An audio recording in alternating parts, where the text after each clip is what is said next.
মধুরাকে দিয়ে কোর্ট থেকে অর্ডার আনিয়ে বিক্রম দেবের হাত থেকে বাড়ি ভাঙা বাঁচিয়ে নিল বাণী আর অনিরুদ্ধ। হ্যাঁ বন্ধুরা, এমনটাই দেখা যাবে। তাই সম্পূর্ণ জানতে ভিডিওটিতে লাইক দিয়ে চ্যানেলটি সাবস্ক্রাইব করে দেখতে থাকুন। গল্পের শুরুতে দেখা যাবে অনিরুদ্ধ আর বাণী চুপি চুপি বিক্রম দেবের ঘরের সামনে যায়। তখনই মৌলিকে আর বিক্রম দেবকে একসঙ্গে দেখতে পায়। ওইদিকে মৌলি বিক্রম দেবকে বলতে থাকে, আমাকে আলাদা একটা ঘরের ব্যবস্থা করে দিন। বিশ্বাস করুন, ছোটবেলা থেকে আমি একা থেকে আমার অভ্যাস। আমি কারোর সঙ্গে রুম শেয়ার করতে পারি না। আমার না এরকম ভাবে থাকতে কষ্ট হচ্ছে। আপনি যদি আমার জন্য আলাদা রুমের ব্যবস্থা না করেন না, তাহলে কিন্তু আমি সবাইকে গিয়ে বলে দেব যে আপনি কি কি চক্রান্ত করেছেন। তখন বিক্রম দেব বলে, এত মাথা গরম করলে হবে? বলে দাও না। বলে দেবে যেহেতু, তাহলে সবাই তো এটা বুঝে যাবে যে আমার সঙ্গে তোমারও হাত মেলানো আছে। তখন মৌলি বলে, আপনি আমাকে ব্ল্যাকমেইল করছেন? তখন বিক্রম দেব বলে, না, ব্ল্যাকমেইল করছি না, তবে যেটা সত্যি সেটাই বলছি। ওইদিকে অনিরুদ্ধ আর বাণী বলে, দূর, কিছু তো শুনতেই পাচ্ছি না, কি করব আমি? তখনই বাণী বলে, ওকে ভয় দেখিয়ে সব মৌলি আর বিক্রমের মুখ থেকে বের করতে হবে। তখন অনিরুদ্ধ বলে, ভয়? হ্যাঁ, মৌলি তো ছোটবেলা থেকেই ভূতে ভয় পায়। তখন বাণী বলে, বেশ, তাহলে চলুন, খেলাটা শুরু করা যাক।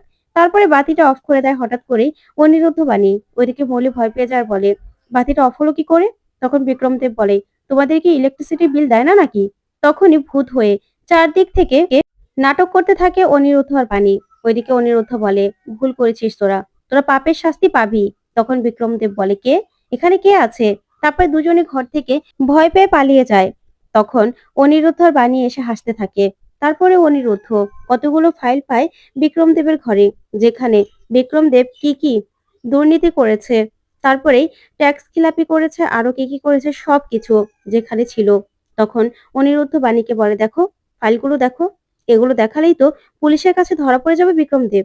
তখন বাণী বলে, ব্যাস, তাহলেই তো এক ঢিলে দুই পাখি মারা হবে। উনি ওনার শাস্তিও পাবে, আমরা আমাদের বাড়িও ফেরত পাবো। তারপর দেখা যাবে সকাল সকালই বিক্রম দেব সবার ব্যাগপত্র সবাইকে ছুঁড়ে মারে আর বলে, এক্ষুনি এই বাড়ি থেকে সবাই বেরিয়ে যাবে। বুঝতে পেরেছো? তোমাদেরকে আর আমি এই বাড়িতে অ্যালাউ করতে পারছি না, সহ্য করতে পারছি না। এই বাড়ি আজকেই ভাঙা হবে, এটা ভেঙে মার্কেট করা হবে। তখন বাণী বলে, মানে আপনি বললেই হলো নাকি? তখন অনিরুদ্ধ বলে, আমাদের আগে কিছু জানানো হলো না, হঠাৎ করে আপনি বললেই হবে? তখন বিক্রম দেব বলে, হ্যাঁ, হঠাৎ করে বললেই হবে। তখন ঈশানী বলে, আপনি আমাদের সঙ্গে এরকম করতে পারেন না। তখন বিক্রম দেব বলে, হ্যাঁ পারি। আমি তোমাদের দয়া করে এখানে থাকতে দিয়েছিলাম, আর তোমরা সেই দয়ায় দয়ায় এখানে থেকে আমার উপর চালাকি করছো। তখন দাদু বলে, শোনো, তুমি আমাদের উপর দয়া করনি, তুমি নিজেও মজা দেখতে চেয়েছিলে। তখন বিক্রম দেব বলে, হ্যাঁ, মজা দেখা হয়ে গেছে, এবার আমি এখানে আর থাকতে চাই না। এই বাড়িটা আজকে ভাঙবো, কালকে রাতে আমাকে কিনা। তখনই বাণী বলে, কি কালকে রাতে কি? তখন বিক্রম দেব বলে, ভূতের ভয় দেখানো হলো? এত বড় সাহস এই বাড়িতে ভূতের ভয় দেখায় আমাকে? তখন সাথী বলে, মানে তুমি এরকম করো না বিক্রম দেব, দেখো, এই বাড়িটা ভেঙো না, আমাদেরকে এই বাড়ি থেকে বের করে দিও না। তখনই বিক্রমদেব বলে, এসব অনুরোধ করার আগে তোমাদের আগে ভাবা দরকার ছিল। বুঝতে পেরেছো? আমার সঙ্গে চালাকি করেছো তো, সে চালাকির ফল ভোগ করতে হবে। আমি ভুল করেছি, নিলামের পরপরই তোমাদের বের করে দেওয়া উচিত ছিল। তখন দাদু বলে, হ্যাঁ, তুমি দাঁড়িয়ে দাঁড়িয়ে মজা দেখবে, আমাদের দিয়ে চাকরের মতো খাটাবে, সেই জন্যই তো বের করে দাওনি। তখন অনিরুদ্ধ আর বাণী বলে, আচ্ছা বলুন, কালকে রাতে আপনার সঙ্গে কি হয়েছিল? তখনই বিক্রমদেব মনে মনে বলে, আমার নামও বিক্রমদেব, আমি যে ভূতে ভয় পাই সেটা কাউকে বসতে দিলে চলবে না। না না, এই বাড়িতে কিছু একটা আছে, আমি ফিল করেছি, আমি হাঁটার শব্দ পেয়েছি। এই বলে বিক্রমদেব বলে, আমি কাউকে ভয় পাই না, বুঝতে পেরেছো? তখনই মৌলি বলে, এ বাড়িতে ভূত আছে। ভূত? কালকে রাতে? সেটা আমি বুঝতে পেরেছি, বিক্রমদেবও তো বুঝতে পেরেছে। কি বিক্রমদেব, বলুন? তখনই বিক্রমদেব কিছু না বলতেই বাণী বলে ওঠে, আচ্ছা মৌলি, বিক্রমদেব যে বুঝতে পেরেছে সেটা তুমি জানলে কি করে? তুমি কি রাতে বিক্রমদেবের সঙ্গে দেখা করেছিলে নাকি? তখন মৌলি বলে, দূর, বাজে কথা বলো না তো। শোনো, আমি কালকে ভূত দেখেছি, এ বাড়িতে ভূত আছে। তখন অনিরুদ্ধ বলে, কোথায়? আমরা তো কিছু দেখিনি। কি বিক্রমদেব, আপনি ভূতে ভয় পান নাকি? মৌলি তো জানি ছোটবেলা থেকেই ভয় পায়। তখনই বিক্রমদেব সোফায় বসতে গিয়েই তানিয়ার সেই ভয়ঙ্কর পুতুলটা দেখেই ভয় পেয়ে যায়। আর পুতুলটা ছুঁড়ে মারলেই ঈশানী বলে, এটা তো তানিয়ার সোনার পুতুল, কিন্তু পুতুলটার এই অবস্থা হলো কেন? তখনই নয়নতারা বলে, আরে, এই বাড়িতে কিছু তো আছে অবশ্যই। তখন ঈশানী বলে, মৌলি না হয় ছোটবেলা থেকে ভয় পায়, কিন্তু এভাবে ভয় পাওয়ার কি হলো? তখন নয়নতারা বলে, আমি যখন প্রথম প্রথম এ বাড়িতে বউ হয়ে এসেছিলাম না, তখন তো বড়জন আমাকে কি জ্বালানোই না জ্বালাতো। ওইদিকে অনিরুদ্ধ বাণীকে বলে, ঠাম্মি তো আমাদের কাজ সহজ করে দিচ্ছে বাণী, দেখেছো? ঠাম্মি মেঘনা চাইতেই জল, বলে দিচ্ছে সবকিছু। তখনই বিক্রমদেব বলে, আপনার বড়জন মানে আপনার শাশুড়ি নাকি? তখন নয়নতারা বলে, না না, আসলে ওনার প্রথম স্ত্রী। উনি মারা যাওয়ার পরেই তো আমাকে বিয়ে করেছিল, কিন্তু আমাকে বিয়ে করার পরেই উনি কি জ্বালানোর জন্য আমাকে জ্বালিয়েছে, আমাকে শুতে বসতে সব সময় জ্বালাতো। তখন বিক্রমদেব বলে, মানে? তখন তো মৌলি আরো ভয় পেয়ে যায় সব ঘটনার কথা শুনে। তখন দাদু বলে, হ্যাঁ, ও ভেবেছিল যে ওর সংসার আরেকজন নিয়ে নিচ্ছে। যখন ওকে বুঝালাম যে না, ওর সংসার ওরই আছে, তুমি যেই রুমে থাকছো না, সেই পাশের রুমটাই তো ওর, সেই জন্য তো তালা বন্ধ থাকে। তখন মৌলি বলে, মম, তুমি যে ছোটবেলা থেকে বলতে ভূত বলতে কিছু হয় না, তার মানে তুমি মিথ্যে বলতে, তাই না? তখন ঈশানী বলে, না না মৌলি, আমি তো এসব জানতাম না, তাই আমি তোমাকে বলতে পারিনি। তখন মৌলি বলে, দুধ, আমার তো প্রচন্ড ভয় করছে। তখন বিক্রমদেব বলে, আমার নামও বিক্রমদেব, আমাকে ভয় দেখানোর চেষ্টা করা হচ্ছে, তাই তো? সেই জন্যই তো এই বাড়িটা আজকেই আমি ভেঙে ফেলবো, কারো কোনো কথা শুনবো না। তখন অনিরুদ্ধ বলে, না, আপনি এই বাড়িটা ভাঙবেন না, প্লিজ। দেখুন, এই বাড়িটা আমাদের স্বপ্ন, এই বাড়িটা আপনি চাইলে ভাঙতে পারেন না। তখন বাণীও বলে, হ্যাঁ, আপনি এরকম কাজ করবেন না, আপনি এইভাবে আমাদের বাড়িটা ভাঙতে পারেন না। তখন বিক্রম বলে, শোনো, একদম চালাকি করার চেষ্টা করবে না। তখন বাণী তাকিয়ে থাকে। তারপর বিক্রমদেব বলে, তোমাদেরকে বাড়ি থেকে চলে যেতে বলেছি, চলে যাও, অনেক সুযোগ দিয়েছি, আর সুযোগ দেয়া যাবে না।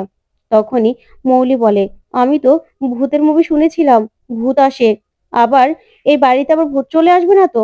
তখনই অনিরুদ্ধ আর বাণী খুশি হয়ে যায়। তখন অনিরুদ্ধ বলে, মৌলি তো আমাদের কাজটা সহজ করে দিচ্ছে। তখন মৌলি বিক্রমদেবকে আরো ভূতের ভয় দেখাতে থাকে। তারপর বিক্রমদেব বলে, চুপ করবে তোমরা, এইসব ড্রামা না আমার কাছে চলবে না। তখন বাণী আর অনিরুদ্ধ বলে, হ্যাঁ, তাহলে ঠাম্মি তো দেখছে এখন যে এ বাড়ি ভাঙা হচ্ছে, তখন তো আরো রেগে যাবে, কি হবে এবার?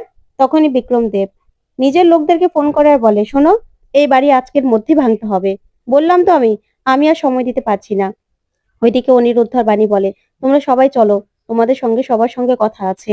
এইদিকে মৌলিকে নয়নতারা বলে, দিদি ভাই চলো ওইদিকে। তারপর নয়নতারা গিয়ে বলে, আচ্ছা দিদি ভাই, তোমার সঙ্গে বিক্রম দেবের সঙ্গে কি ডিল হয়েছে বলো আমাকে। তখন মৌলি বলে, আমি যদি কোনো ডিল করতে পারতাম তাহলে তো তোমাকে বলতাম ঠাম্মি, আমি তো সেটাই চেষ্টা করছি। তখন নয়নতারা বলে, এটা তো ঠিক, তুমি কালকে বিক্রম দেবের সঙ্গে দেখা করতে গেছো, আর বাণী সেটা দেখেও ফেলেছে, তোমাকে হাতে নাতে ধরেছে, তাই না? তখন মৌলি বলে, না জ্ঞান মমি, আমি তো জল খেতে উঠেছিলাম, কি থেকে কি বলছো না? তখন নয়নতারা বলে, শোনো দিদি ভাই, আমার উপর না একদম চালাকি করার চেষ্টা করো না, তাহলে যে কি হবে তুমি বুঝতেও পারছো না। তখনই মৌলি মনে মনে বলে, দূর, আর ছিউ হতে কে চায়, ওই বিক্রমদের ব্যবসা করবে, তার থেকে 50% তো আমিই পাবো, বসে বসে খাবো, কি কে যায় কাজ কাজ করতে।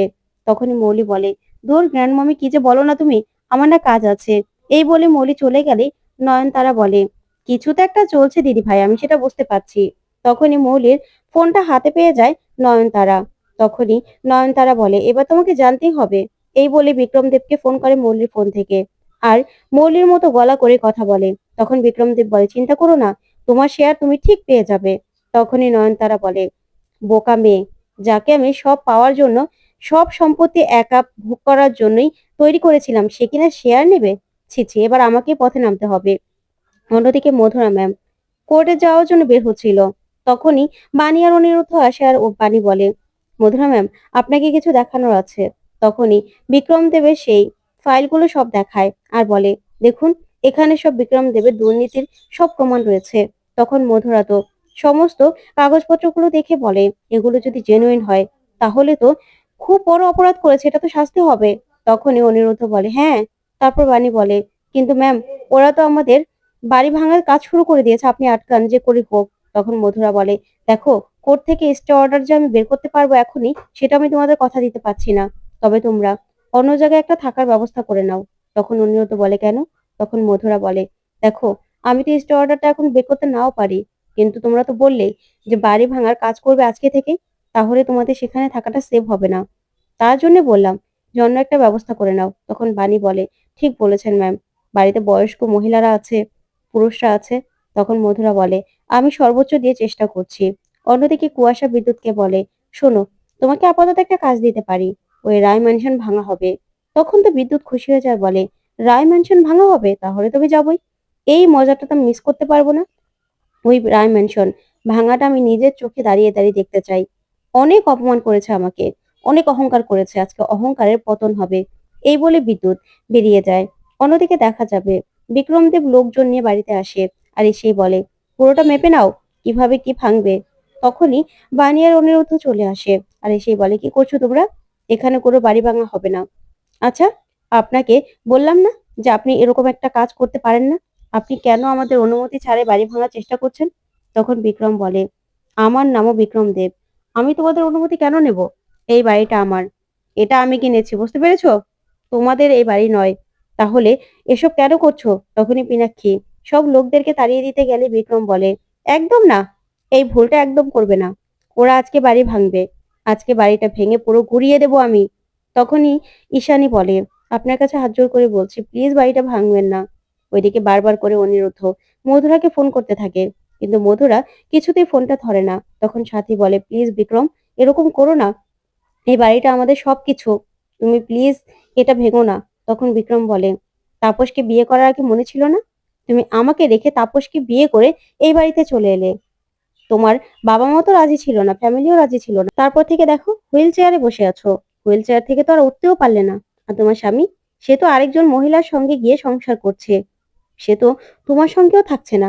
তোমার এই অবস্থা, তা তো খবরও নিচ্ছে না। আর তুমি কিনা তাকেই বিয়ে করেছিলে আমাকে ছেড়ে। কি ভালো করেছিলে? করনি তো ভালো। এখন তার ফল ভোগ করছো তুমি।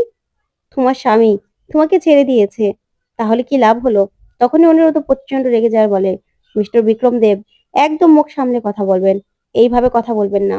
তখন পিনাকি বলে, সেই জন্যই তো আমাদের কোম্পানির পিছনে তুমি পড়েছিলে আর আমাদের এত সর্বনাশ করে দিলে। তখন সাথী বলে, প্লিজ বিক্রম দেব, আমরা দরকার হলে এখান থেকে চলে যাব, তারপরেও তুমি এই বাড়িটা ভেঙো না। এই বাড়িটা আমাদের। তখন বাণী বলে, না, ওনার কাছে কেউ হাত জোড় করবেন না। তখনই মৌলি এসে বলে, এসব কিছু হয়েছে বাণীর জন্য। এ বাণী নিজে থেকে ইচ্ছে করে এ বাড়িতে চাকর হয়ে থাকতে চেয়েছে, না হলে এ কোনো কিছু হতো না। আর্যকে কোম্পানিতে ঢুকানো থেকে শুরু করে সবকিছু এই বাণীর জন্য হয়েছে। তখন নয়নতারা বলে, না দিদি ভাই, আমার তো মনে হচ্ছে না বাণীর জন্য সবকিছু হয়েছে। আমার মনে হচ্ছে এর পিছনে বড় কোনো ষড়যন্ত্র আছে। তখন বাণী বলে, দেখেছো, ঠাম্মিও বুঝতে পেরেছে, আর তুমি বুঝতে পারছো না মৌলি। ঠাম্মি, আপনি কিছু জানলে প্লিজ বলে দিন। তখন ঠাম্মি বলে, আমি যা যা বলবো পরে বলবো, এখন না। তখনই দেখা যাবে বিক্রম দেব তার লোকদেরকে বলে, এখনই বাড়িটা ভাঙতে হবে, আর অপেক্ষা করতে পারছি না আমি। তখন অনিরুদ্ধ বলে, না বিক্রম দেব, আপনি এভাবে কিছুতেই বাড়ি ভাঙতে পারবেন না। তখনই বিদ্যুৎ আসে আর এসে বলে, তানিয়া মা, তুমি আমার সঙ্গে চলো, এ বাড়ি তো ভেঙে ফেলছে। আমার মেয়েটা কোথায় থাকবে? তাই আমার মেয়েটাকে আমি নিয়ে যেতে এসেছি। তখন অনিরুদ্ধ আর বাণী প্রচন্ড রেগে যায় বিদ্যুতের উপর আর বলে, তোমার এত বড় সাহস, তুমি এ বাড়িতে কেন এসেছো? আমার মেয়ে আমার সঙ্গে থাকবে। তোমাকে এই বাড়িতে আসতে বারণ করেছি না? তখন অনিরুদ্ধ বলে, দেখো বিদ্যুৎ, ধৈর্যের পরীক্ষা দিও না, চলে যাও এখান থেকে। তখন বিদ্যুৎ বলে, তানিয়া মা, আমার কাছে চলে এসো। তখন তানিয়া তাকিয়ে থাকে, চোখ দিয়ে জল পড়তে থাকে। তখন বাণী বলে, এক্ষুনি বেরিয়ে যাও এখান থেকে, বেরিয়ে যাও। তখন বিদ্যুৎ বলে, বাড়িটাই তো তোদের নয়, এই বাড়িটাই এখন তো ভেঙে ফেলবে, তাহলে আমার মেয়েকে আমাকে দিয়ে দে না। তারপর দেখা যাবে বিক্রম দেব একটা হাতুড়ি নিয়ে বাড়িটা ভাঙার জন্য গেলেই অনিরুদ্ধ এসে হাতটা ধরে ফেলে আর বলে, না, আপনি কিছুতেই এই বাড়ি ভাঙতে পারবেন না। তো বন্ধুরা, অনিরুদ্ধ কি পারবে বিক্রম দেবকে উচিত শিক্ষা দিয়ে নিজেদের বাড়ি বাঁচাতে? তোমাদের কি মনে হয়? কমেন্ট করে জানাও। ধন্যবাদ।